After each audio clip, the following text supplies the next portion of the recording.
Welcome to Open Door 24. Yeah, it kind of rhymes, but it is what it is. For those of you who are returning, you know the story. But for those who do not, back in 2000, I was invited by the university to give a presentation on the boy crisis. And at the end of that presentation, and there were probably a couple hundred people who came to that, two students came up to me, one from India and the other from Korea, and they each had the same idea, but they had different skills.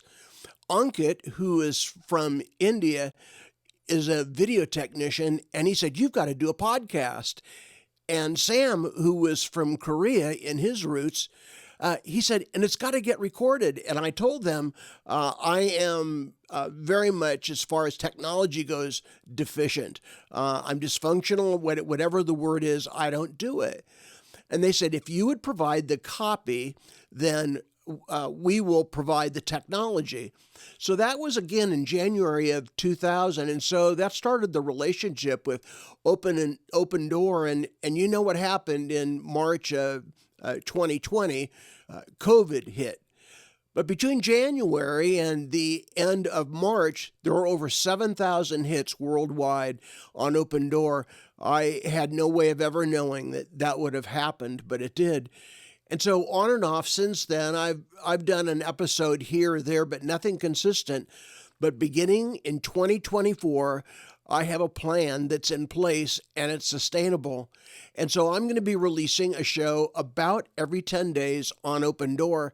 And this being January the 4th, 2024, I just simply wanted to do an opening show dedicated to thoughts that I have regarding this calendar year, 2024.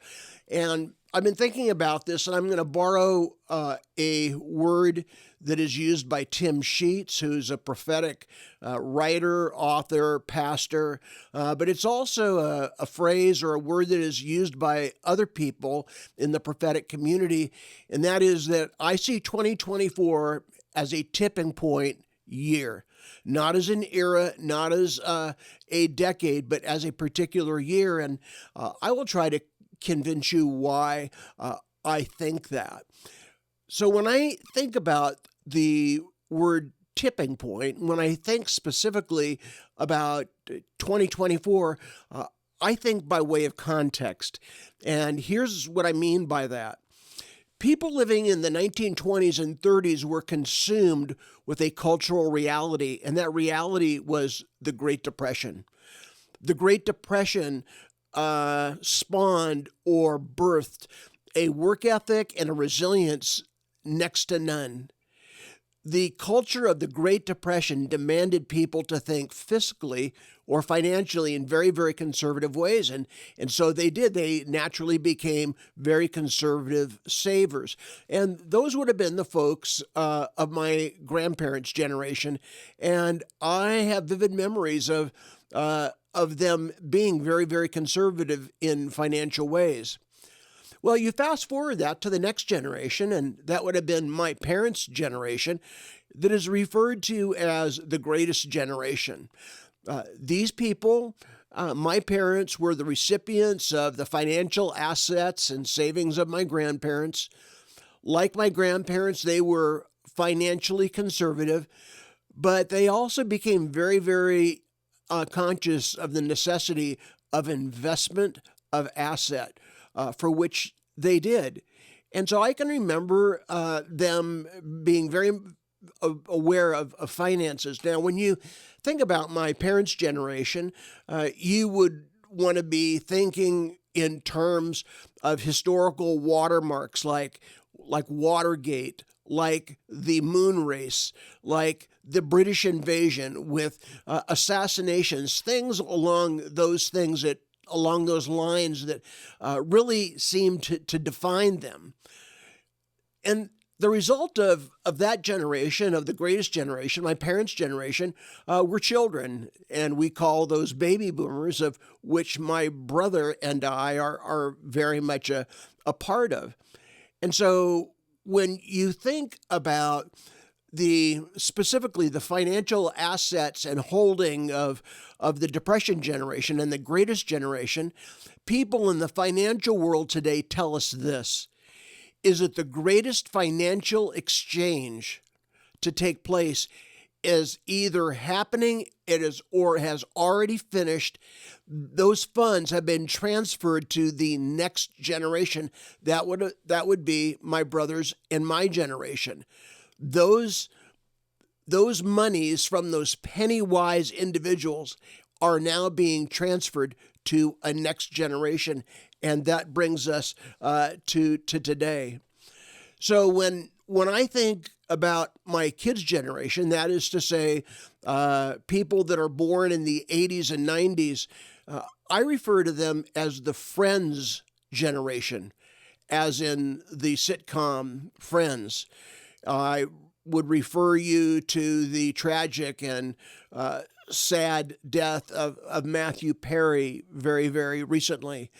Matthew Perry, in a memoir that he wrote less than a year ago, and the name of that memoir is Friends, Lovers, and the Big Terrible Thing. And it's in that memoir that Matthew Perry describes and tells of him spending $1 million trying to be free of his addictions, and the reality is that never took place. And so when I think about my children's generation and those formative professional years for myself, unlike my parents who had very specific markers or events, when I think about those things that took place in my kids' formative years, I think of the onset of the AIDS dilemma. I think about the Clinton proceedings that surrounding impeachment. I think that it was during the 1980s, I believe it was 1983, that we have the launching of the very first home internet computer. And so a lot of things were taking place at that time. So financially, what took place in my grandparents' generation and then in my parents' generation, it took about 60 years for that financial wealth to exchange hands. But the truth is that 60 years has been shortened, and we are about to see in the next 15 to 20 years a second great exchange of wealth. That is to say, monies that are going to be passed down from my wife's and my holdings now onto our kids. And the question then really becomes, how are they going to handle that responsibility? Now, whether you're talking about the Gen Xers or the Millennials or the Gen Zs or Gen Ys, or if you're talking about those people that are born after 2010, which we call the Alpha generation, the question still remains. How are people going to handle this influx specifically with this change, with this exchange of hands? Will the next generation, the following generations, will they have the resiliency, and will they have the work ethic, and will they have the sense of generosity that was spawned in other generations? That the answer to that question remains to be seen. All of this is to say, points me to making some observations. And that is, from a financial perspective, the world is much more complex than it ever was. From a technological perspective, the world is a blur. From an ideological or a lifestyle perspective, the culture that we live in today is greatly compromised. And in a spiritual aspect, in a faith aspect, that which was seen and taught in my grandparents' generation, in my parents' generation, in my own generation, the 10 Commandments at best are 10 suggestions and are nearly extinct. And so when those value systems go away, when that blurring of values atrophies, what will be the result of all that? And again, the aspect or what we would know about that remains to be seen. So I really do believe that we are at a tipping point today in every sense of the word, a vortex, if you will, a coming together of all these different aspects of life and culture, and they're all coming together at this time. And I believe in 2024. I could cite several examples of why I see that is the case, but I'm just simply going to identify two cultural realities that are clearly before us today that you've got to be aware of, and if you're not, your head has been in the sand.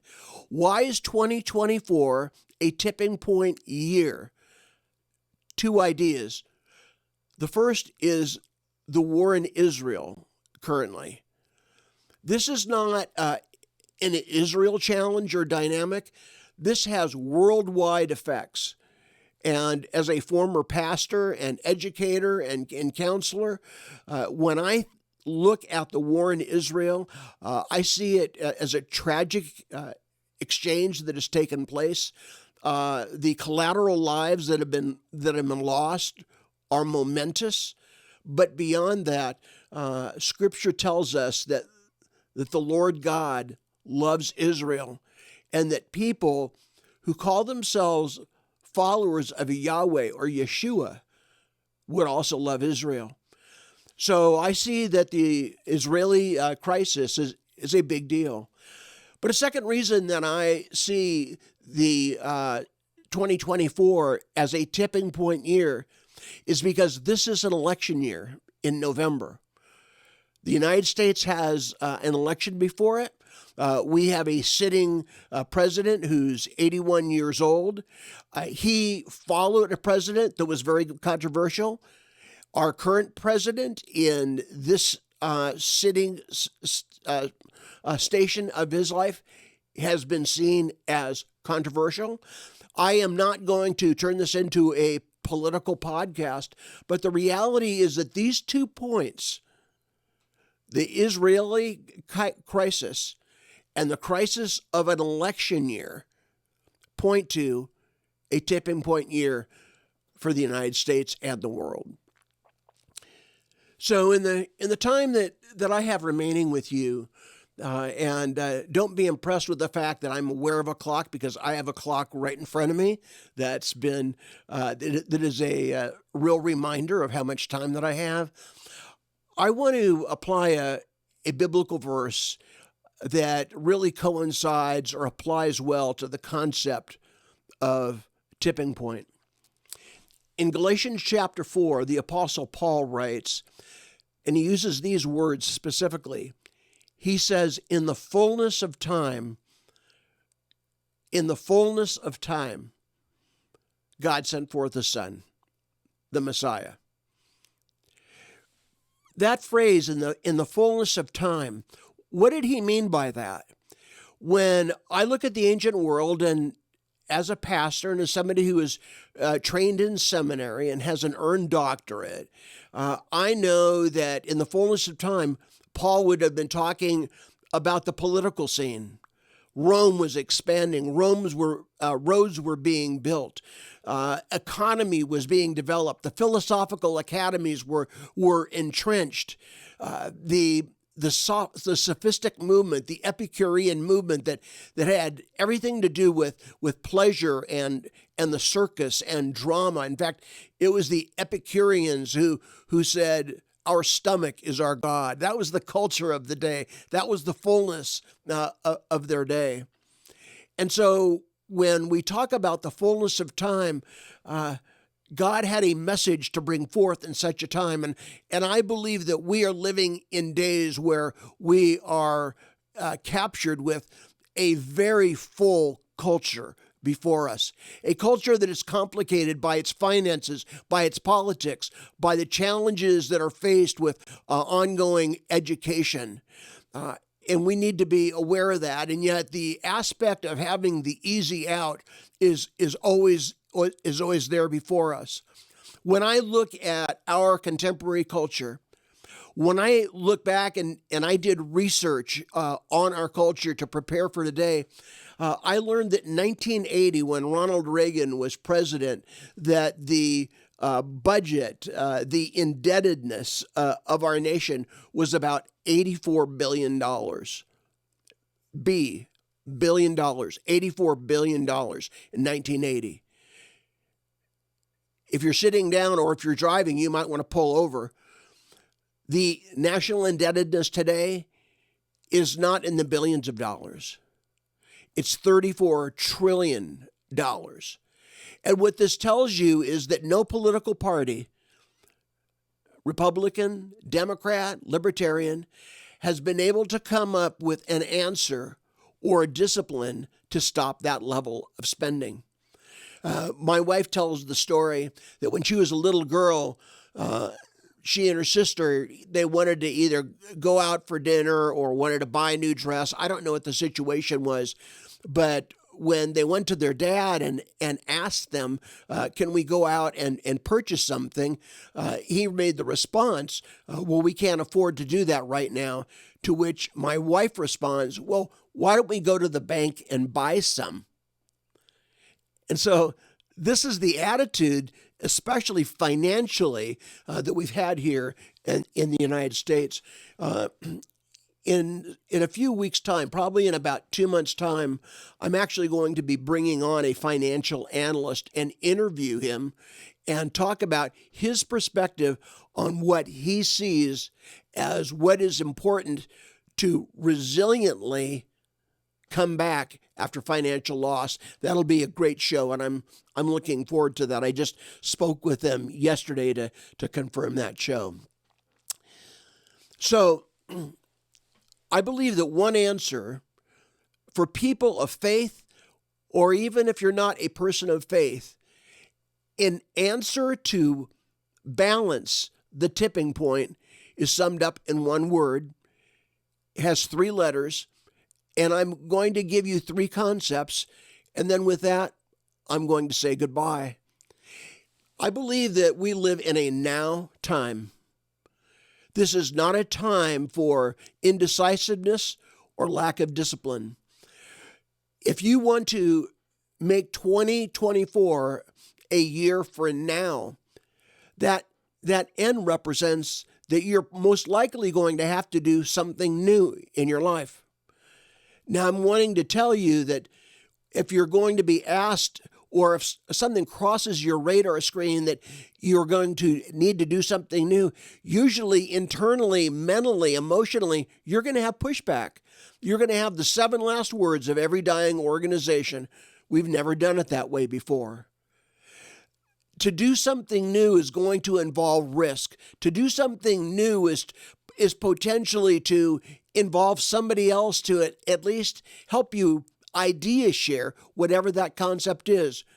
But in 2024, if you want to be a now individual, I would suggest to you that you're going to have to do something new. So let's pretend for a moment that an idea does cross your radar screen, that something new, something you haven't done before. Maybe you're going to, you live in Idaho and you're going to be planting a different type of crop, a new vegetable, a hybrid, a concept of some kind. And my wife and I, we live out on an 1.5 acres of property, and we're learning all types of things that are new as far as gardening goes. But if that idea crosses your mind, if something new crosses your mind, the O represents obedience. That is to say, are you going to follow through? Now, people in the faith community, there are some people who say, well, I want to pray about that. Well, I've come to learn that is passive-aggressive behavior. That when somebody says, I want to pray about it, what they're actually telling me in advance is, don't count on me. And so if you want to be a now person, you're going to have to obey. And then finally, that W, and you're probably wondering, oh, where's he going, with this? If you have a new idea, and it's a cutting-edge idea, it's an out-of-the-box idea, and if you should have the courage and the wherewithal and and the abilities to be able to follow through, and you're successful, the result of all of that is that your life is going to be marked by wonder. Perhaps for the very first time in your life, you'll say, "Oh my God." Now, when I hear people say that, I'm always a little bit offended, because to me, they're not giving wonder to God at all.